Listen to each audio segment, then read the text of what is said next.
A paz do Senhor, meus amados irmãos, estamos aqui mais uma vez para trazer mais um vídeo curioso, né?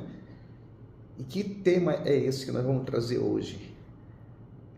É uma pergunta que nos fizeram. Afinal, quem eram os filhos de Deus e as filhas dos homens que é mencionado em Gênesis 6? Você já teve curiosidade para saber também quem são esses filhos de Deus? Quem são as filhas dos homens? De onde vieram valentes sobre a terra no passado? E naquele tempo havia nefilins, gigantes. Você não tem curiosidade para saber? Você tem alguma ideia de quem sejam estes filhos de Deus e as filhas dos homens que a Bíblia menciona em Gênesis? Vamos estudar um pouquinho sobre esse assunto após a vinheta. E não se esqueça, dê o seu like, compartilhe este vídeo, se inscreva no canal e também aperte o sininho das notificações. Após a vinheta, voltaremos para a gente entender um pouquinho mais sobre este assunto. Até mais!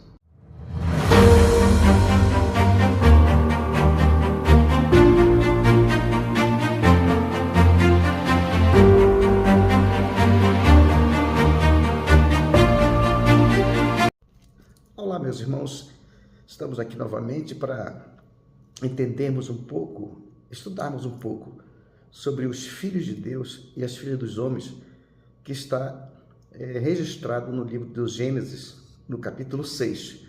Meus amados irmãos, os filhos de Deus, de Gênesis 6, é um dos textos mais debatidos e difíceis de interpretar na Bíblia. O trecho diz assim: quando os homens começaram a multiplicar-se sobre a terra e lhes nasceram filhas, os filhos de Deus viram que as filhas dos homens eram bonitas e escolheram para si aquelas que quiseram.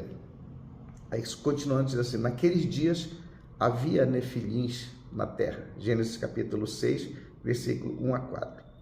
Ao citar Jesus em Mateus 22:30 e Marcos 12:25, diz assim: na ressurreição, as pessoas não se casam nem são dadas em casamento, são como os anjos no céu. Isso sugere fortemente que anjos não se casam. E pelo contexto de Mateus e de Marcos, não tem relação sexual como os humanos. Existem algumas principais interpretações sobre esse tema, e nós vamos ver pelo menos as 3 visões mais comuns entre os estudiosos cristãos. As 3 interpretações mais comuns. A primeira interpretação ela é mais antiga, fala de anjos caídos. Essa é rejeitada por muitos evangélicos e defendidas por judeus antigos. No livro de Enoque tem registro, Joséfo, Flávio Joséfo, alguns pais da igreja, como Justino Marte e o Tertuliano, dizem que os filhos de Deus eram anjos caídos. Eles também pegam a referência em Jó, capítulo 1, versículo 6, 2, versículo 1, 38, versículo 7, onde filhos de Deus claramente são mencionados como seres angelicais. O problema é que vai contra Mateus 22:30 e o fato de que anjos são espíritos, como diz ali na carta aos Hebreus, no capítulo 1, no versículo 14. Judas 6 e 2 Pedro 2:4 falam de anjos que pecaram e foram presos, mas não especificam que o pecado foi sexual. A segunda interpretação é a interpretação da linhagem de Sete, a mais comum entre protestantes evangélicos. Diz que os filhos de Deus são os descendentes de Sete, a linhagem piedosa que invocava o nome do Senhor, conforme encontra o registro ali em Gênesis capítulo 4 e no versículo 26, onde as filhas dos homens são as descendentes de Caim, a linhagem mundana que se afastou de Deus. Então o pecado seria a mistura entre crentes e incrédulos, casamentos mistos, e isso sempre trouxe problemas espirituais, que a gente pode ver ali no livro de Esdras 9, 10, Neemias 13, né, 2 aos Coríntios 6, versículo 14, né, onde fala sobre o jugo desigual com os incrédulos. Então isso sempre trouxe algum problema de natureza espiritual. Isso explica também os nefilins, que eram gigantes ou heróis, como resultado de uniões entre famílias poderosas e violentas, não necessariamente sobrenaturais. Isso leva à vantagem, por quê? Porque resolve o problema da sexualidade dos anjos e mantém o texto dentro da humanidade. A terceira interpretação é que os filhos de Deus eram governantes ou reis poderosos. Em algumas culturas antigas do Oriente Médio, reis e juízes eram chamados filhos de Deus, conforme está escrito no Salmo 82, verso 6, onde Deus chama os juízes de deuses e filhos do Altíssimo. Eles teriam formado haréns, casando com muitas mulheres, né? E escolheram para si aquelas que quiseram. Então, essa é uma outra interpretação. Isso veio a gerar dinastia de homens poderosos e violentos, que eram os nefilins, que eram homens de renome, né? Os nefilins. Essa visão também evita anjos e se encaixa no contexto de crescente corrupção antes do dilúvio. Mas qual é a mais provável? A maioria dos teólogos evangélicos conservadores modernos, como John MacArthur, o Dr. R.C. Sproul e muitos comentaristas brasileiros, preferem a interpretação da linhagem de Sete, a opção 2. Ela é mais coerente com o ensino de Jesus sobre anjos e com o tema recorrente da Bíblia contra casamentos mistos entre piedosos e ímpios. O texto de Gênesis 6 parece enfatizar a corrupção generalizada da humanidade antes do dilúvio e não uma invasão de demônios. O foco está na maldade do homem, no versículo 5 de Gênesis 6, né? A maldade do homem está enfatizada ali.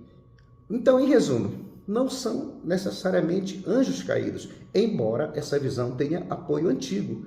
O mais provável é que sejam homens da linhagem piedosa de Sete, que se corromperam ao se casarem com mulheres da linhagem mundana, de Caim. Então, com isso, gerando uma sociedade cada vez mais violenta e poderosa, né? O que a Bíblia afirma ali com relação à humanidade.